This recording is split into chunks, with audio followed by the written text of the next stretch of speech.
ಇನ್ನೊಬ್ಬನನ್ನು ದ್ವೇಷಿಸಿ ನಿನ್ನ ಧರ್ಮವನ್ನು ಉಳಿಸು ಬೆಳೆಸು ಎಂದು ಯಾವ ಧರ್ಮವೂ ಹೇಳುವುದಿಲ್ಲ. ಅದರಿಂದ ಧರ್ಮ ಬೆಳೆಯುವುದೂ ಇಲ್ಲ.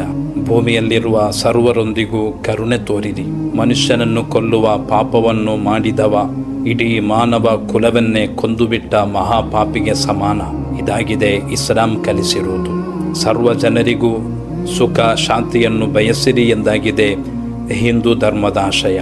ಮತ್ತೆ ಇನ್ಯಾರಿಗೆ ಬೇಕಾಗಿ ನಾವು ಧರ್ಮಗಳ ಹೆಸರನ್ನೆತ್ತಿ ಕಚ್ಚಾಡಿಕೊಳ್ಳುವುದು? ಪ್ರತಿಯೊಬ್ಬರ ಜೀವವು ಅವರವರ ಕುಟುಂಬಕ್ಕೆ ಅತಿ ಅಮೂಲ್ಯ.